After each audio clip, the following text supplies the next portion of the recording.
آزما کر دیکھنا، کال کیجئے گا ذرا کسی بڑے نعت خان، پہلی بات تو یہ کہ خود نہیں اٹھائے گا، اس کا بچہ جمہور اسسٹنٹ اٹھائے گا، اور ایسے نعت خان کو کیجئے گا جو کہتا ہے خدا کی قسم میں ایک پیسہ بھی نہیں لیتا، اور واقعی وہ ایک پیسہ بھی طلب نہیں کرتا، وہ نہیں کرتا۔ جیسے ہمارے پولیٹیشین کہتے ہیں نا کہ خدا کی قسم میں نے ایک پیسے کی بھی کرپشن نہیں کی، بالکل ٹھیک ہے، ایک پیسے کی نہیں کی، کروڑوں کی کی۔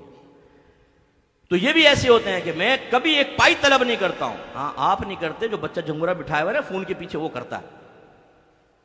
آپ فون کیجئے گا، بچہ جمہورہ اٹھائے گا، آپ کہیں جی ان کی نعت خوانی رکھوانی ہے، وہ کہے گا کہاں؟ بولو گلی کے ایک چھوٹے سے کونے کے اندر۔ وہ کہے گا بھاگ جائیں سے دفع ہو جا، تم ذکر الہی کرانے کے قابل نہیں ہو، کیونکہ جب تک ایک بڑے گراؤنڈ میں، جب تک ایک بڑی مسجد میں ایکو ساؤنڈ کے ساتھ نہیں ہوگا تو پھر تو ذکر رسول کا مزہ بھی نہیں ہے، ثواب بھی نہیں ہوگا۔ یعنی ان کے نزدیک شاید سوچیے، اگر آپ کہہ کر دیکھیے گا کہ وہ ایکو ساؤنڈ وغیرہ نہیں ہے، وہ مسجد کے اسپیکر لگائے ہیں، اس میں آواز بھی آتی ہے، چوں بیچ میں ایسے چوں چاں بھی ہو جاتی ہے، تو ان صاحب کو بھیج دیں، یہ ان کی عزت کے خلاف ہے کہ نہیں۔ اچھا چلیں آپ کہیں بڑا ایکو ساؤنڈ ہوگا، سب کچھ ہوگا، لیکن مسئلہ یہ ہے کہ خرچ بہت زیادہ ہو گیا ہے، انہیں ہم صرف پانی پوڑی کھلا دیں گے یہاں پر، یا گول گپے 4-5 منگائے ہوئے ہیں، اس کے علاوہ ہم کوئی پیسہ نہیں دے سکتے۔ پھر دیکھیں آپ کی عزت افزائی کتنی خوبصورت انداز سے ہوتی ہے۔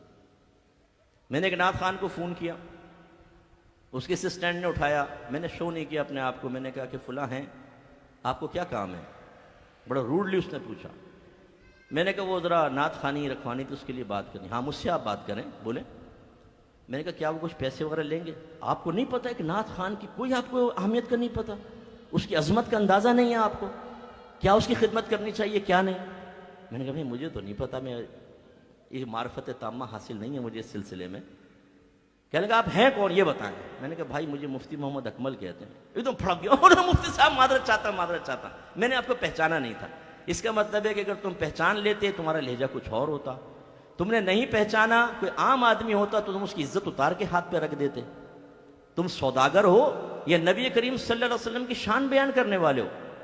تو اب جب ہم ایسے پیشہ وروں کے خلاف بولتے ہیں، آپ یقین کریں ایک UK کے اندر مشہور نعت خان ہے، نام نہیں لیتا ہوں، وہ آیا محفل کے اندر، پہلا سوال یہ کیا مجھے پیسے کتنے ملیں گے، اور طے کیا کہ پیسے مجھے کچھ دو اور باقی جو وہاں پر لٹائیں گے لوگ تو وہ میرے ہوں گے۔ انہوں نے کچھ کم بتائے، ناراض ہو گیا، نہیں یہ نہیں، میں چلا جاؤں گا محفل سے، یہ وہاں محفل بنی ہوئی ہے اور وہاں وہ تڑیاں لگا رہا ہے دھمکیاں کہ میں چلا جاؤں۔ انہوں نے پوچھا تو کتنا چاہتا ہے؟ بھائی اتنا مجھے پاؤنڈ دو۔ تب جو مجھے بتایا گیا میزبان نے اتنے پاؤنڈ ہاتھ پہ رکھے اور 2 گندی گالیاں دی اس کو اور کہا کہ دفع ہو جائے یہاں سے، نکل جائے، تو اسی لیے آیا تھا نا، نکل جائے یہاں سے، اس کو دفع کر دیا اس کو۔ لیکن بغیرت اتنا تھا وہ کہ اگر غیرت مند ہوتا بولتا جب میں نے پڑھی نہیں رکھو، وہ بھی رکھ کے نکل گیا۔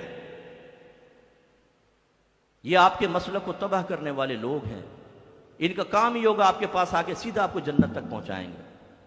وہ جیسے مفتی منیر الرحمان صاحب ایک محفل میں پہنچے، میں بھی وہاں بیٹھا تھا، نعت خان نے پہنچایا ہوا تھا بہت اونچا، تو حضرت نے جائے مائک سنبھالا، فرمایا بھئی آپ 7ویں آسمان پر تھے، برائے مہربانی میرا بیان سننے کے لیے زمین پہ تشریف لے آئیں۔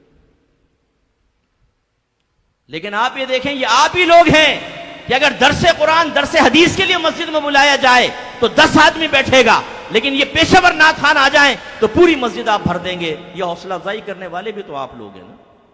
تو بہرحال جو میں سمجھا رہا ہوں کہ ہم جیسے آدمی کوئی کرے تو ایسے علماء پیدا ہو جاتے ہیں جو ان کی حوصلہ افزائی کرتے ہیں۔ یعنی ایک عالم صاحب کا مجھے بتایا گیا کہ انہوں نے کسی انٹرویو میں کہا ایک نعت خان کا نام لے کے کہ میں اس کے قدموں کی خاک کے برابر بھی نہیں۔ کون کہہ رہا ہے؟ عالم دین۔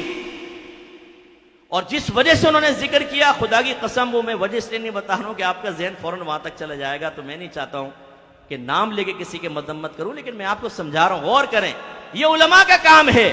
ایک عالم وارث نبی ہوتا ہے، یہ 50 نعت خان ایک مقام پر ہو جائیں، میں کہتا ہوں 1 لاکھ ہو جائیں، اس کے قدموں کی جو خاک ہے نا، خاک کے برابر میں نہیں ہو سکتے، قسم کھا کے کہہ سکتا ہوں، اس لیے کہ میں نہیں کہہ رہا ہوں، یہ آپ کے نبی نے فرمایا۔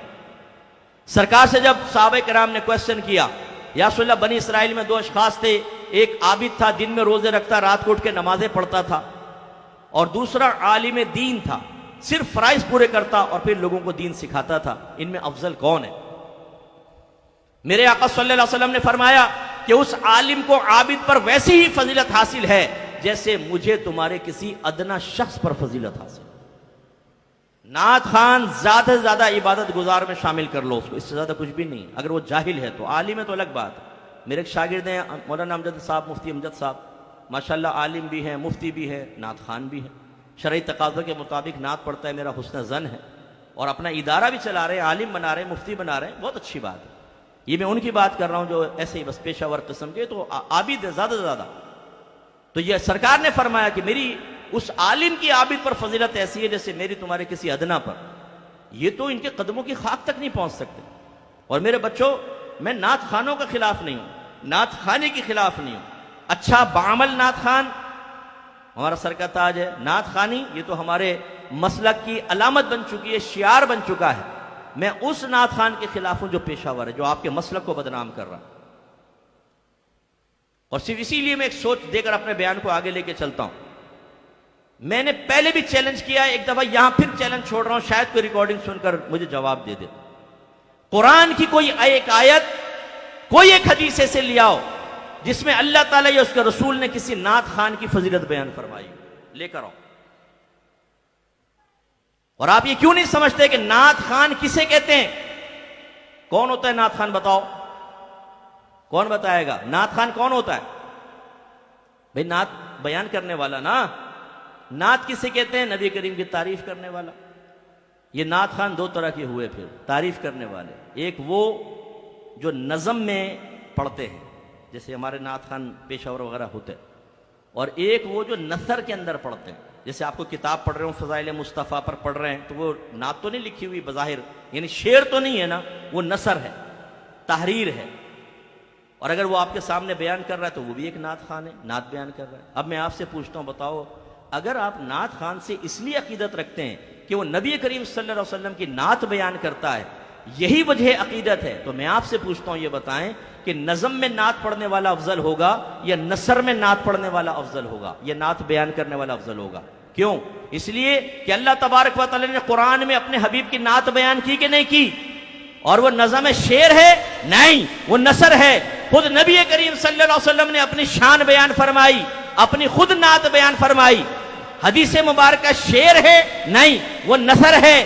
صحابہ کرام علیہم رضوان نے بکثرت نثر میں بیان فرمائی، 1400 سال کے علماء بیان کرتے رہے۔